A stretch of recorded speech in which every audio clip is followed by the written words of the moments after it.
Jon Dowling back again. Has it Yes, really sir. been a month since we've spoken live? Goes fast, doesn't it? I mean, it really does, doesn't it? It's flying. The weeks are flying. Yeah, it's middle of March already. So much going on, John. I know that you've got a good show lined up. You always do. Fort Knox is about to be audited, and that's imminent. And you're going to see that gold reserves are little to none. What do you think that'll do to the price of gold? And with silver being ransacked with COMEX on the markets, that's sure to follow as well. The only question is, are you going to take action or not? If you haven't, what are you waiting for? And if you have, please take a moment to visit one of our great sponsors here below, the link in the description, and call for the information. It's free. The consultation is free. The cost of not taking advantage of this has lasting consequences, folks. Please tell them John and Chris sent you. You'll be more than happy that you did.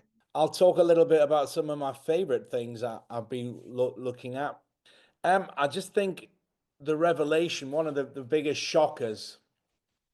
Okay, let's go back to basics and just have a little reminder for the audience sake. All of this extreme harassment and lifestyle changes that we've all been endured the last 4 or 5 years. I mean, to me, it was evidently clear when Trump was speaking in the House last week, and not a single smiley face, not a single member of the other side got up and said, "You know what? That's a great thing, Trump, that you're doing. Good for you, Mr. President." You're muted, by the way, John. Yeah, I'm letting you talk so I don't interrupt. Ah, Go okay, ahead. so you're mumbling to yourself.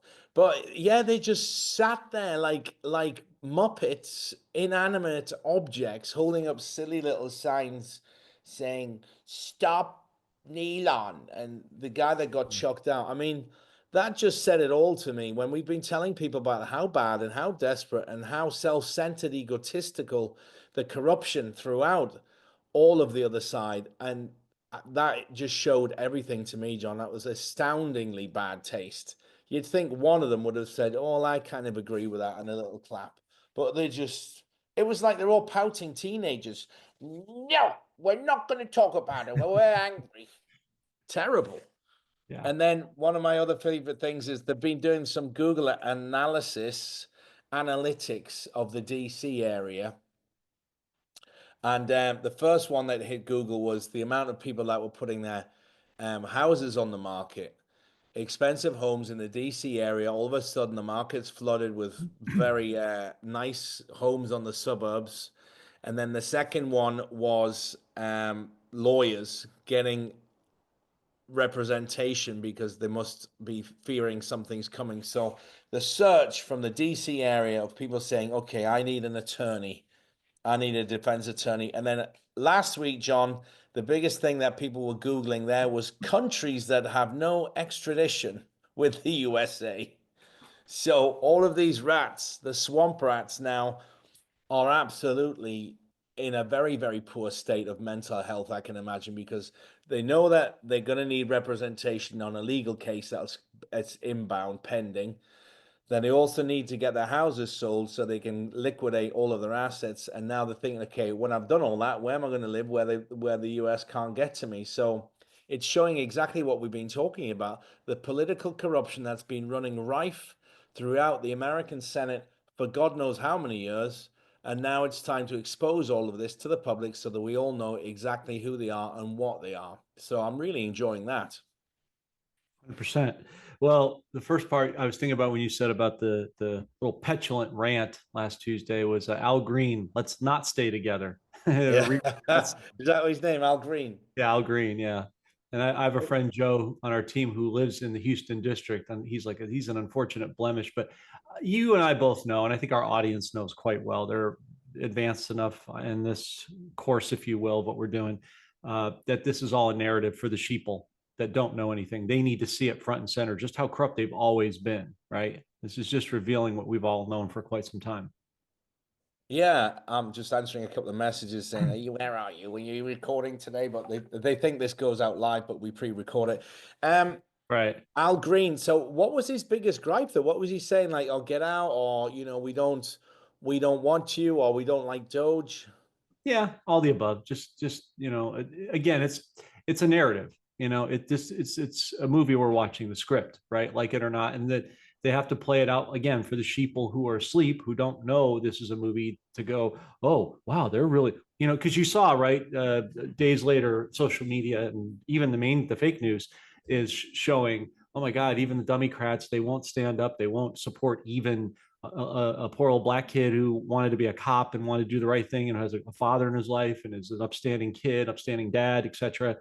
Solidarity. They don't want people to see that. So they want people to see that.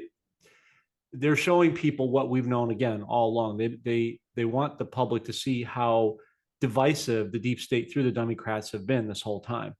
My whole question, David, has always been one simple thing. How much did the deep state demons, Satanists, pay these people to sell their soul? It's terrible, isn't it? I mean, what they've been doing.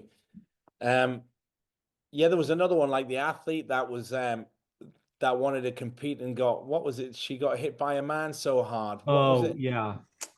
What was the sport though? It wasn't I don't boxing, remember wasn't it? Wasn't that? It was something else. But that was another one. And yet, yeah, just not standing up for.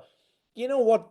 It's to me, John. All of the stuff that he's talking about is it's apple pie. yeah. It's the stars and stripes. It's what makes all of you Americans like that. He wasn't saying anything outrageous like, what we're going to, I don't know, we're going to stop you being able to go out, but there's no curfews or anything. It's just all returning back to how American life was, being able to afford gasoline and food and Mm-hmm. getting a few treats and going on holiday, having a vacation. It's not like he's doing anything like, oh my God, you can't do that. Are you serious? I mean, there's a couple of strange things. I mean, renaming the Gulf of America, I was like, is that? I didn't think that was a real thing, but Oh, it why is. not? Yeah. Patriotic thing to do. I mean, I'd like to see George Floyd's statue removed. That's something I think is quite Mm-hmm. important. Get rid of that thing.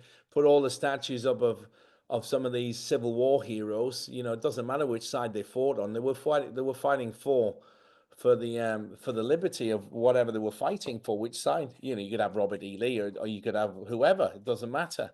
But I think Right. these people that laid their lives down for a cause they believed in that shaped the USA. I think it's important that people have these statues. So Well, go that's on. right, Dave. I don't know if you, real quick, I don't know if you saw this morning in Washington, there was a lot of actual workers, quote unquote, government workers. To me, has always been an oxymoron for the most part. Moving the DEI and the BLM nonsense, they're actually removing it from some of the Washington plazas, right? And Good. so that, yeah, and then President Trump also signed some executive orders for common sense things, like when I went out to eat with a friend last week, they give us straws. We didn't have to ask for them. Here in kooky California, you have to ask for a straw, and it was made of this paper crap that kills your lips and doesn't even work in the drink itself. It just dissolves on contact. So you're getting normal straws again, which means that they had them sitting in the back waiting for this moment. And then English being the official language. I mean, that should have been common sense all along. I mean, language, as you know, David, in Spain or in any country, is nationalizes, it solidifies the consensus of the people. It brings people together or tears them apart. Two genders. There's another common sense one that we're all thinking, oh, Right? you can't possibly. I mean, what are they going to do with all those bathrooms in stadiums now that are set up for all the 350 different types of gender that were going there? Yeah, really. I mean, it's It's like you say, common sense. And I think the whole speech, I listened to all of it, and he was talking about some, yeah, brilliant stuff. I do feel sorry for a lot of the immigrants that are caught up in this because, a lot of these people that they are hard workers, they just want to have the opportunity to get ahead in life and not live in a country where they're being prosecuted, persecuted, manhandled, and bullied. So the USA can offer that. But then you see they're taking that to an extreme as well because mhm. you've got people saying, you know what, who's going to clean and bust the tables away? Who's going to mow your lawn? That's not what they're saying. They're not getting rid of everybody. Just saying, listen, guys, you got to do it in the right way. We need to have a good cleanup. And the only way you can have a cleanup is for to say, here, well, here I am. This is my status. This is where I am. Because, when you're going back to evidence such as when Colombia and Venezuela said, "Oh no, no, no, no, no, no, we've checked the list of those passengers, all these people that you want to return, and we don't want them back." Are you joking? No, no, we don't want these people wandering the streets of Colombia or Venezuela. You keep them. Oh, so you're saying that you knew that these guys were high risk, violent criminal offenders, and you knew where they were going, and you allowed them to leave. So they soon changed their tune when they came back.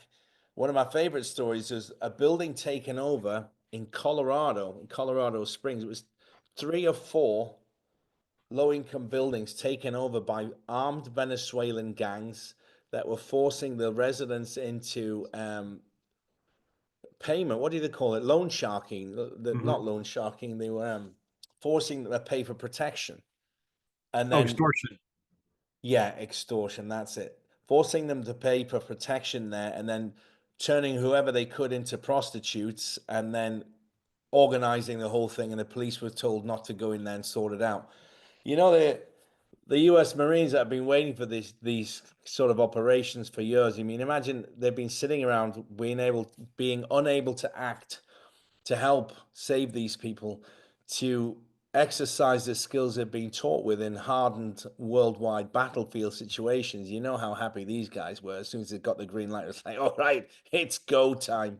And then Hmm. another great one was they managed to get, was it 37 or 39 head of narco trafficantes? So they got the big bosses from Mexico, all of the big guys from these organized criminal gangs that have been bombarding and flooding the streets with this fentanyl, turning citizens of Portland and up and down that coastline there into what looked like zombies, you know, from Yeah. Portland and Washington State all the way down. Um, DC was affected. I mean, every major city's had this fentanyl problem because it's been flooding in across the border, unregulated. They've been deliberately doing it. And a lot of the Mexican cartel heads always feel they're very safe. They're in Mexico, but they did a deal where they rounded them up, put them on a plane, and sent them back to face charges. And they're terrified of this. Um, Pablo Escobar was the first person that tried to change the entire law in Colombia back in the 80s because when you're in these supermax prisons, John, you don't see anybody. You're in your cell 23 hours a day. They bring the shower to you, they bring the food to you, and you're allowed 1 hour a day exercising on your own. So they're all terrified of these supermax prisons. So yes, he's doing all these things to clean up the streets and make people's lives much better than it was before. So why are the Democrats so stone-faced about these things? And it's simply because of what you said, the corruption, their political beliefs, their spiritual beliefs, who they're worshiping is all being brought into the daylight and they're being exposed. So a couple thoughts, David, if I may, before we transition to the next natural phase with us, as we normally do in the finances. So, with the illegal immigrants or just the immigrants in general, yeah, I sympathize with what you're saying, but I also see the overarching point of this is Jasara, is to implement Jasara where they don't want to be here. We don't really need them here as much as we think. They can go back to their countries, be free and prosperous, which is a win-win situation. As far as what you said about, washing cars and mowing lawns and, picking up garbage. Bussing tables. Yeah, all that stuff. That's all necessary. Two things. My parents and grandparents cut their own grass. They and sometimes cut the neighbor's grass. I did that as a kid. I learned it from them. I washed our own cars, took out my own garbage, and I worked at crappy restaurants doing the jobs that teenagers have to do to make some spending money. And it taught me a structure and a discipline that has served me well today, much like yourself. Yeah. So we're just going back to common sense values. We need to take care of our own, right? But Jasara will help neutralize that, is the point, right? And then you have the other overarching issue, right or wrong. Elon's pushing full steam ahead with it with AI. AI is going to automate these systems so that robots, humanoids, whatever, are going to be able to do those jobs. And illegals aren't going to be able to compete with that because robots don't get sick. They don't take days off. They don't have maternity, paternity leave. They don't work for some pointless mafia union who's just trying to drive up the cost of their own extortion and backdoor profits. So it removes all of that and brings transparency, which again, admittedly has good and bad things. Anything, the internet has good and bad purposes. So anything that's powerful as a tool is going to have a positive and negative side. But overall, I think that contributes to the tenor of what you're saying. Oh, absolutely. I mean, the national debt coming down so much in the trillions of dollars because he's discovered how much money's been misappropriated and spending it on silly things, and it's money pouring out of America. I mean, they're paying every single country's getting somehow. There's a handout for something, you know. I wish I'd known about it sooner because I would have put an application in myself. I really need to study if we can teach hamsters how to ride electric bicycles, and I need a couple of $1 million for it, you know. They were just putting money out on stupid, ridiculous stuff. Do So you, anyway, all that's flowing back into the economy and boosting up the national debt, which probably is a good lead into where we're going with this Nasara and Jasara changes, because it's looking like we're getting very close now, John. I would definitely consider you an expert in these fields. So let's share some of that information, what you've been watching and what the latest news is. Well, I appreciate the trust and support from you and your audience, first and foremost. But secondly, before we do that, yeah, and I'm going to show you in some slides here where they're reverse engineering the debt to credit process. But I mean, did you know in the 90s they were? I remember this. Listening to this talk show host, whose name escapes me at the time as a kid. But anyway, they were paying some idiot $500,000 a year to study how quickly hamburger meat rots in a room, food that people could be using, God forbid. Yeah. So $1 million for migratory birds to watch how long it takes migratory birds to screw basically and mate. Like, Yeah. we could watch that for free. Like, really? Okay, it takes 16 minutes. Okay, moving on. You know, it's like it's absurd some of the things that they've been blowing our taxpayer dollars on for I years. don't believe that they actually spent all of that. I'm sure whoever set it up gets it. Look, I'll set it up. I'll put the paperwork through. Right.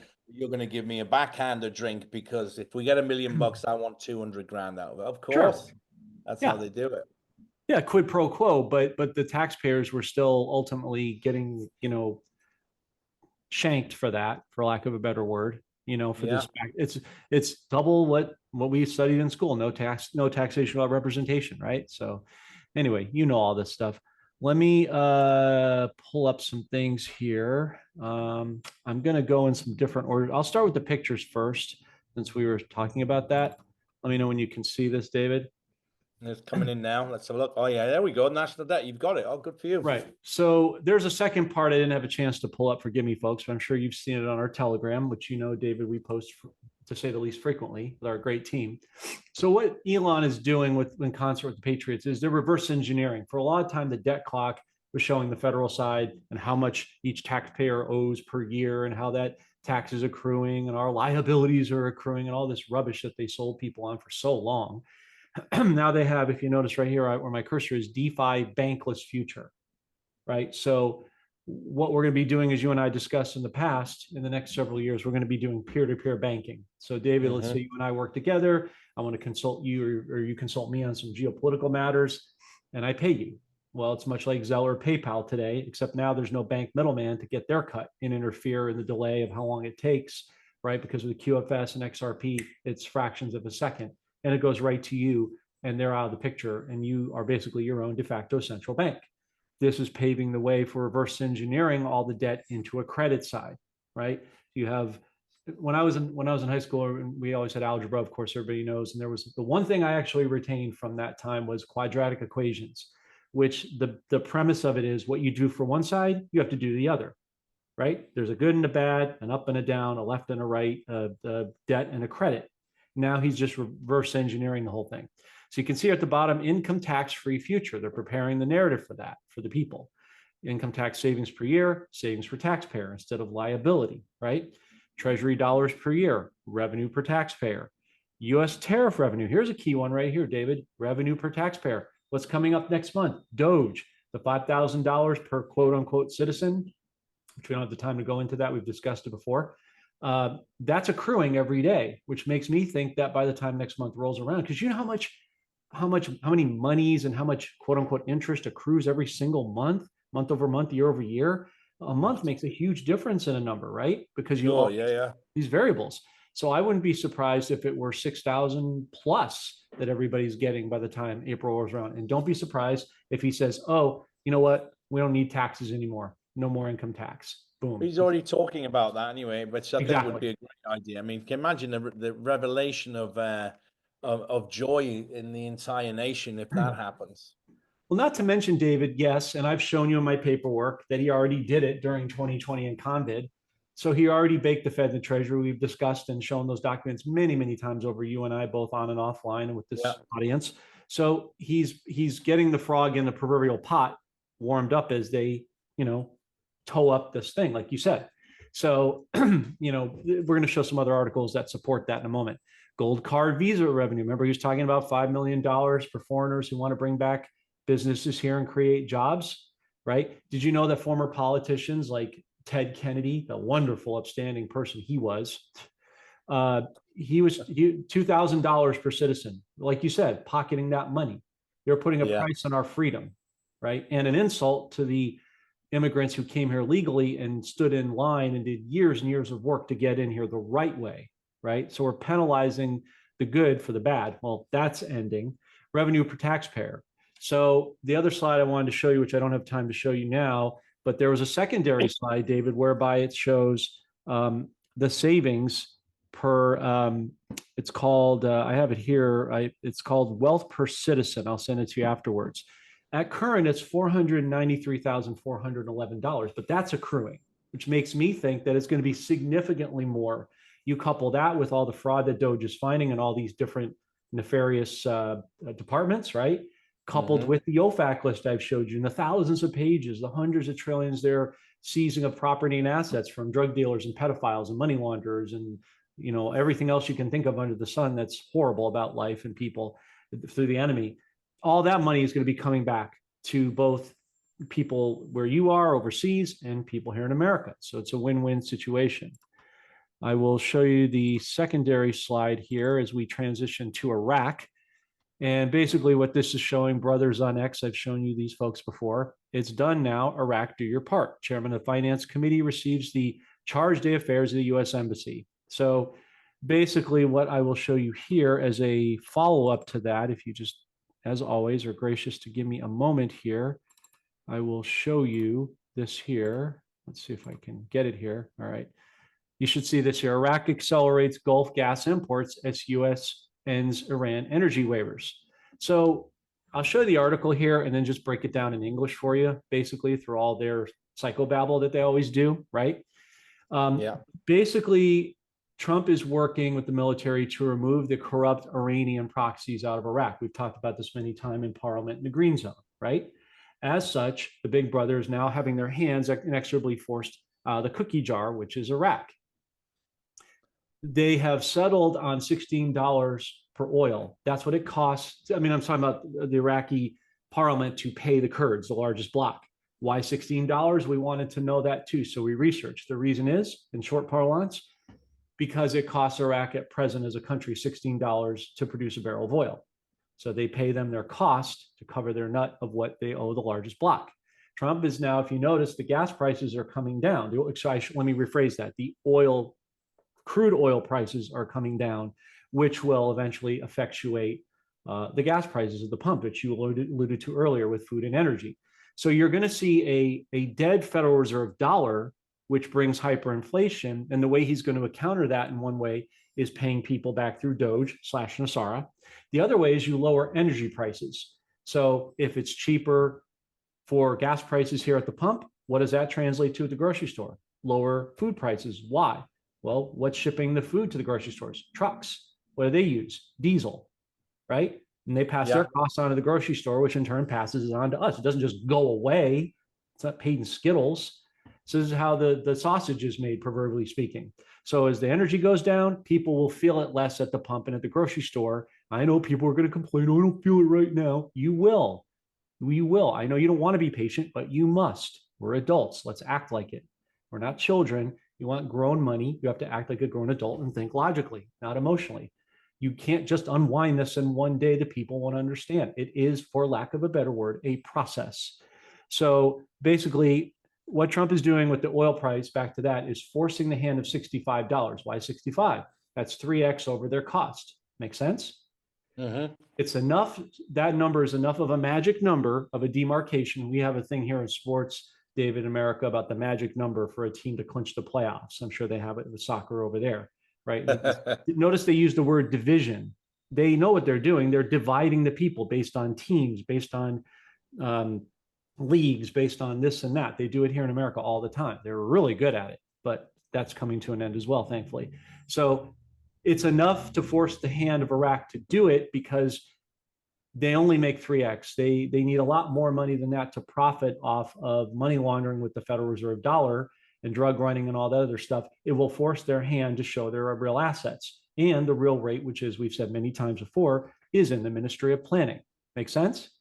Yeah, yeah. Okay, now the next thing I want to show you here is President Trump is meeting with, this came out, I think, earlier today, this morning. Trump will meet, May means will, as you know, meet with Xi as soon as April.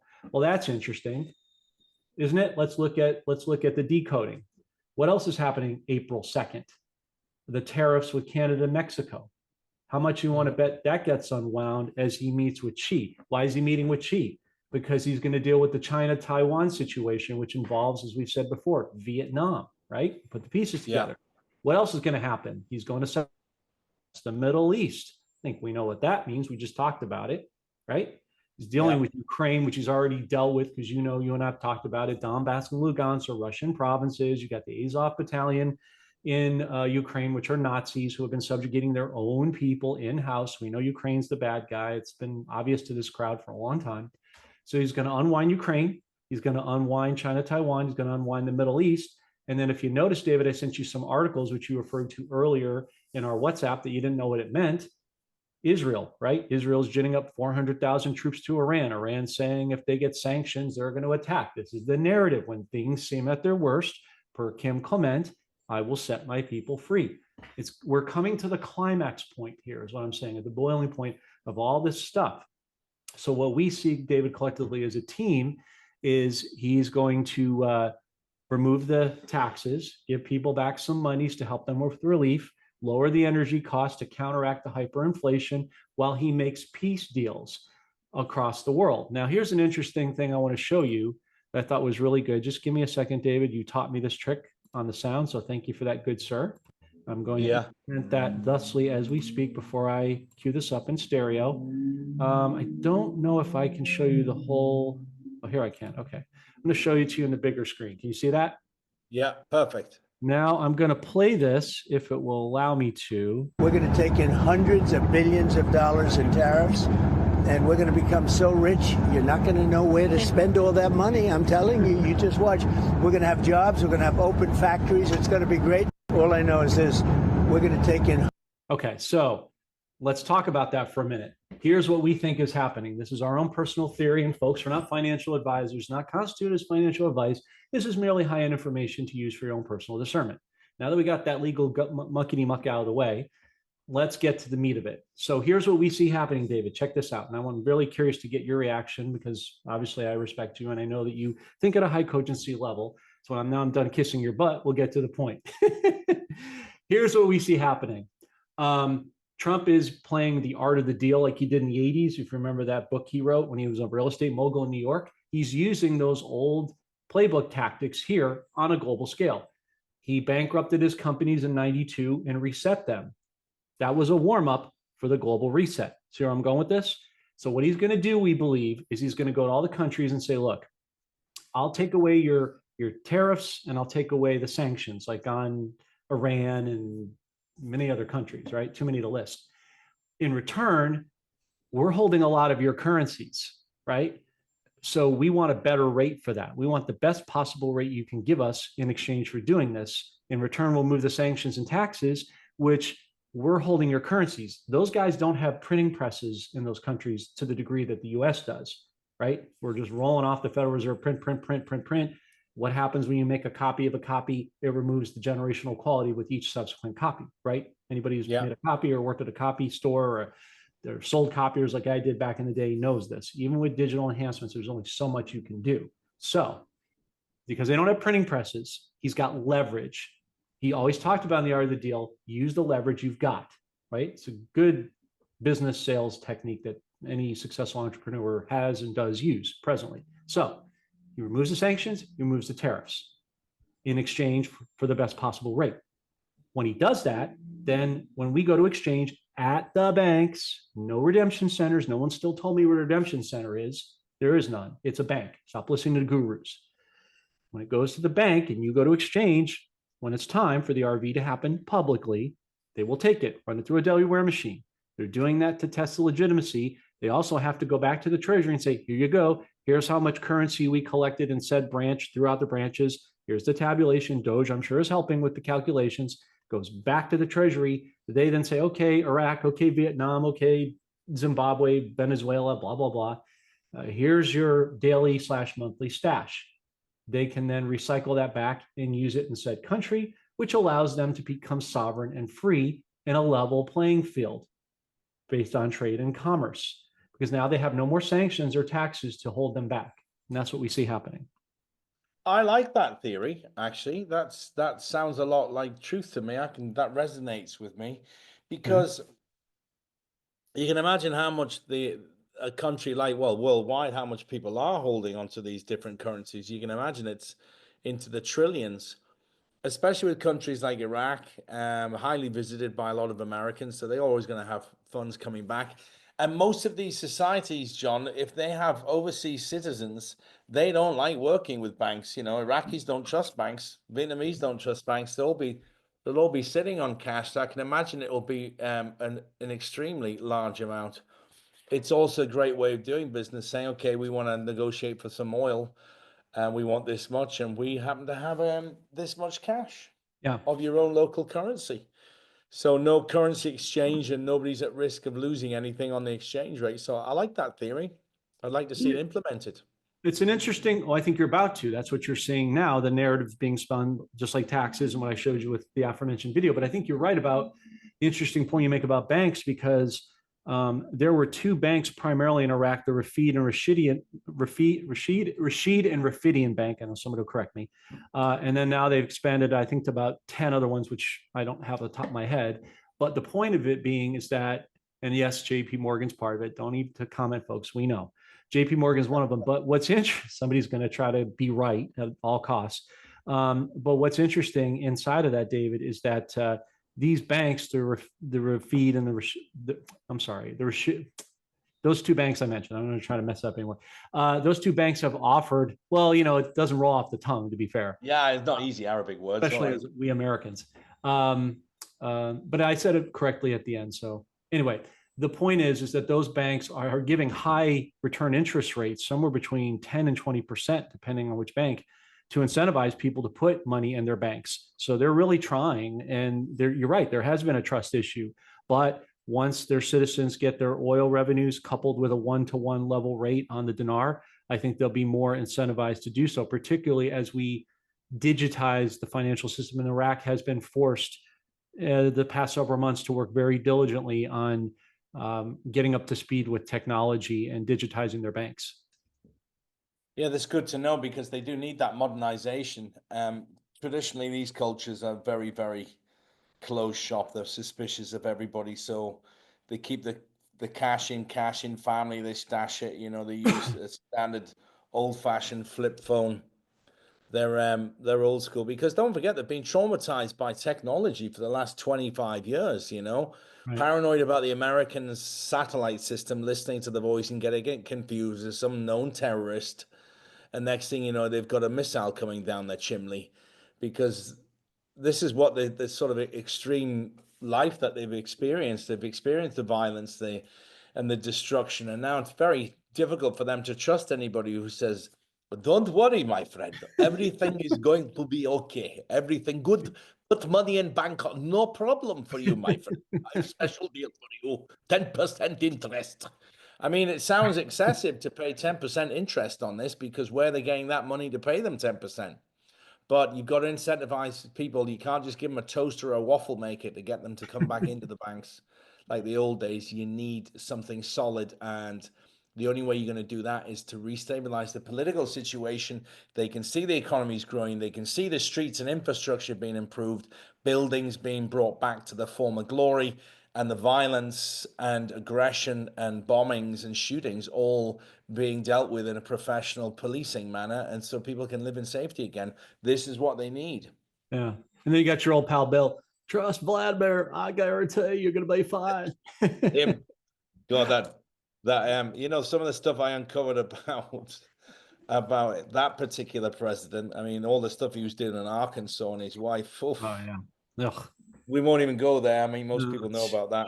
I saw an interesting, You know, the Flight 93, the coroner out there, Flight 93 was one of the jets from 9/11 crashing into the Pennsylvania hillside into a field.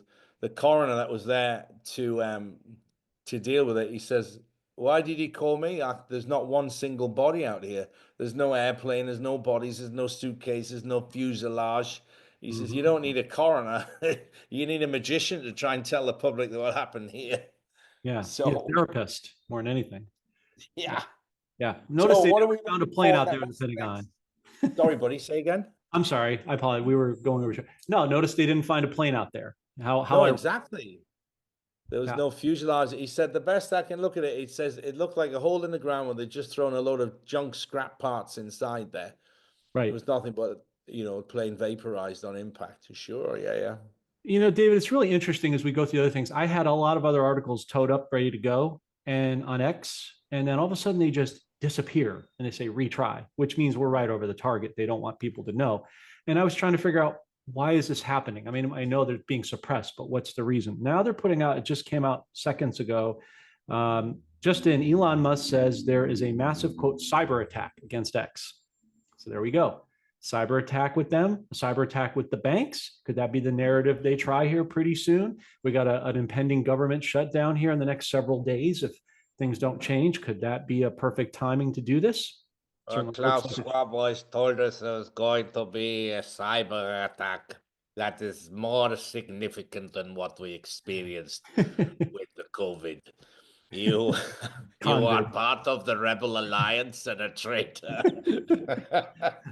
Worry, it's gonna be fine. I'll be there to help you. It'll be great. I wouldn't be surprised. I Yeah. know the cyber attack is definitely on there. Also about power outages and all these things. People are they're going to try anything. We've known this for years. So what else was I going to say? Musk is he keeps putting out these. Do you think I should do this? Do you think I should do that? And all the people are voting, saying, "Yeah, you're doing a great job." Even in the UK now, John, they've said they took a poll on BBC and they were shocked at the results. They say most people are agreeing with what's going on in the States. They said, Yeah. I think it was 87% said, yes, this is what we want. So the media are losing it. They're losing the control on being able to control and continuously update the blind and update the brainwashing program, because there's just too much coming out. We can see the results now. And the Doge was a masterful plan putting that into place. And now arranging for a task force to investigate any senator who has a suspicious business activity that doesn't relate to where their salary can cover. I mean, they're on 200 grand a year, but they're all, I've got $11 million house. Well, how have you pulled that off? I mean, doesn't take Sherlock Holmes and a whole old TV show from Columbo to come and open up that can of worms, does it? It's just so obvious they're on the take. But bringing these people to justice. And the other one was, should we prosecute the guilty? And everybody was saying yes, prosecute them. Yeah, absolutely. Well, I mean, again, this is about the sheep waking up around the world. It's like a domino effect, and starts moving, and it moves parallel to where the dominoes are. In this case, the world as the stage to show everybody wants, I don't care where you live, everybody wants sense of justice. What he's doing is, by resetting the currencies, he's nationalizing these countries to be free and sovereign on a level playing field, like we showed earlier, right? Oh, bringing up X. So I had these articles towed up. Now, I can't show it to you because of what I mentioned. They took it off. But what I did catch was interesting, David, in regards to Zimbabwe. We talked about Nelson Chamisa. I've shown you him many times before, right? Yeah. Interestingly enough, at the time, we thought it was a rumor. So we kind of held back and waited, because we don't do rumors and dates and rates here. We stick with the God's truth and the facts, and we let it play itself out, as you know. To that end, what we saw is that on this article I was going to show you, I actually sent it to you. I don't know if you saw it before it went dark, in the maelstrom of the ones you were talking about earlier. Yeah. Chamisa, there's a coup going on from the citizens in Zimbabwe to remove Emerson Mnangagwa, who's a corrupt SOB. And just like many others. Same with Maduro. There's a woman, Maria, her last name escapes me. She's the people's choice for Venezuela for the Bolivar. She's going to restore nationalism. She had to go in the dark at night because she was feared for her life because she was telling the truth. And we know how that goes. So citizens in Zimbabwe are now forming an active coup to get Mingawa out and put Chamisa in as the rightful owner, president, I should say, of Zimbabwe as a God-fearing nation. And that's going to make the Zim bonds be worth a fortune. Well, that's good news. Very. I haven't heard that about Zimbabwe. I watch what's going on in Venezuela quite often, keeping an eye on that. But I'm not surprised because, you know, it's South Africa, for example, is right next to Zimbabwe. South Africa's bankrupt, John. They opened up their own national bank of South Africa, and immediately they started getting deposits because we're convincing government agencies and local business people and people of influence to invest in this national bank. I think it took 6 months before every single penny was stolen and they were bankrupt. It's this mentality of when you put somebody in power that it's like a kid in a candy store is a bad analogy, but I don't have one on the tip of my tongue right now. It's just like all of this is mine, this is mine, this is mine. I want to take it all. You know, every single president that's been in these countries have all fled the country. They go and live in countries like Switzerland, where they have all the money stashed in offshore banks. I've actually a friend of mine that does high-end real estate here, and he rang me once and he said, "You can't believe what's going on this week." I said, "What's the man?" He said, "We got houses that are like $30,000 a day in the summertime." And he says, "The guy's rented the whole street." I said, "Who is it?" And it was a president of some African nation and all of his sons and families. And they wanted all the best villas. And then they wanted all these supercars on rent. I think they spent millions in about a month, literally. And he's like, it's just vulgar and embarrassing. And then when the crew went in to clean it all up, the cleaning whoever, they were finding huge receipts of spending $60,000-$70,000 in the equivalent of Nikki Beach. Well, it actually is called Nikki Beach, but you know, frivolous champagne and food, exorbitant prices, empty shopping bags from Dior and Chanel and Louis Vuitton. You just can't educate these people into what's supposedly right or wrong. And when de Klerk was in power, I saw that interesting meme the other day. There was about 137 murders on average that they didn't solve in South Africa. Now there's like 3,500 that they just don't bother. The problem is that when Nelson Mandela got back in, he let all of his family in, and they just don't have the education or the background, and they get these positions of power. And it's been the same in Zimbabwe. All they do is strong arm the public. They manipulate the votes. They get another guy in there who's just going to be slipping all the money out the back door to the French and German and Italian and American contractors that are depleting the country of their natural resources and minerals. And then he's just getting a backhand. Zelensky's another one. That's the only reason they put him in there, because they need a corrupt manager to just hold down the fort while they all run around in the background finishing up the laundry and before they can get it cleaned out. You've got to remember, guys, that Zelensky was literally an actor. He was never a politician. So if that isn't a great big putting it in your face, how exactly corrupt and how arrogant and how stupid they think we are, we'll get an actor. He will act like a prime minister. He will act like a president. He will do whatever we say because we're just going to give him a script. He'll read the script because he's an actor. Right. That's it. So I'm very happy if this coup goes ahead and they throw the corrupt ones out and bring in the good guys. That's what we need. Well, that's exactly what they're doing. And it's curious, Dave, that you should mention about South Africa being in debt, because I did a report a week and a half ago, which you can see on our weekly wrap-ups. Interesting, of the top 10 countries in the world that have the largest gold reserves, guess where South Africa ranks? Well, I would say it's in the top 5. Number 3. US is number 4. And as of the last couple of weeks, Iraq is holding number 7th in the world in terms of gold reserves. And remember, China is accruing a ton of gold right now. And I'm going to remind you, the people, the reason why. Number 1 is for BRICS, right? But not far behind that, what did President Trump say years ago? And this is another article I was going to show you that got deleted, so I'm going to tie them together. He said, quote, China is going to have to pay back at least 10 trillion for what they did to cause COVID, right? I think it's Yeah. going to be closer to 25 trillion. And here's another reason why, my friend.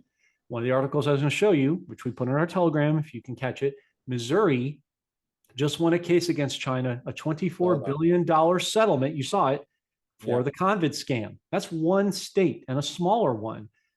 If we just took 25 billion as a baseline for all the countries, all 50 states, not 57 like Barry Sortero says, for 50 states, that equates to 1.25 trillion just on that one piece. Then you start adding in all the Doge fraud and waste. You add in the OFAC list, which I've shown you. It's too big of a list now. It's over 2,900 pages.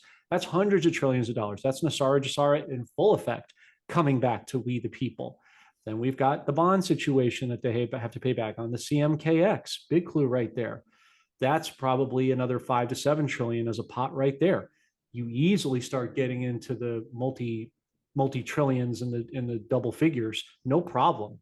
And that, so China's having to accrue a lot of gold to cover their baseline, much like Basel III for the banking system, where they have to show the balance sheets, have to show they have enough physical gold and silver. Because when we were on a gold standard, my grandparents, somebody else's grandparents could go to the bank at the end of the day after a long, hard weeks of work and cash in their check. And then they had the option of getting some of it in physical gold or silver. We're going to have to go back to that. And to do that, you have to have that on the sheets. So you can see the mirroring effect that's going on. Did they ever release the real data about the Fort Knox and what's in there? How are they getting around that? That's coming. That's coming. They're going to audit Fort Knox. I'll bet you anything they're going to show that Trump knows they have little to no gold in there. That's done on purpose. They're going to audit the Federal Reserve. They're going to audit the IRS. And that's how they're going to use it to make a case to the public that we don't need to do this. We need to go back to the gold standard. He's going to get the public, once again, this is a wake up sheeple operation for the normies, to get the consensus of the public on our side. And by the way, speaking of politics earlier, most of America, I think, is 85% on the map I saw that we showed on Telegram one time. I don't know if you caught it, but 85% of the country is pretty conservative. The challenge is that you have had the deep state liberal media in the back pocket of the fake news to inculcate everyone to think that the majority of the public is gay and satanic and corrupt and all this and that. And they really good at bullying and doxing and gaslighting people into believing that, oh, if you're a straight Christian conservative, you're the outcast, you're the crazy one, that you want to use gender appropriate bathrooms, you're a lunatic, you're a sadist, you're a racist, you're all these terms which mean nothing anymore. So they were really good at doing that reverse engineering mind psyop, but the majority of the public, overwhelming majority of a country, is not in favor of that. It just wants basic common sense. And that's why you're seeing the world at large, to your earlier point, step up and say, yeah, this is enough is enough. And that was done on purpose to push people up against the back wall until they finally get their voice and get some guts and say, no, no more. Because all of this has been by consent. That's God's free will. And when people say enough, then it stops. It took a lot. It took a lot, I think. I mean, God, I snapped very, very, very early on in the whole COVID propaganda campaign. I didn't put up with it, not for a second. I was screaming it from all corners. People were saying, oh, it'll pass. Just go along with it. Saying, no, just get in the car. Just get here. It's only a camp. It's only it's just a FEMA camp. It's just they just want to wash us. It's just a gas chamber. I wasn't putting up with any of it. Just your demise. It's just your freedom. It's just your sanity. It's just your family. Yeah, you give people an inch, they'll take 4 miles. So you have to put up those boundaries. I mean, you're talking to somebody who got on a plane in 2022 early on with no muzzle. And I got a doctor who is a Trump supporter here in LA, of all places, who signed off on it because I found a loophole in an executive order that said, if your doctor approves it due to a medical condition, you can get out of it. And I just basically used their own rules against them, and it worked. But it does work. The problem was that then you get some fanatic, and of course what they do is they play poker with you. If you don't put the mask on, you're going to be removed from this plane. And then you think to yourself, okay, look, if that happens, do I really want to, this is a really important flight. I'm going to make this flight, otherwise I wouldn't be here. They used to do stuff like that. They double bluff you. They put they call your bluff saying, okay, we're going to remove you from the flight.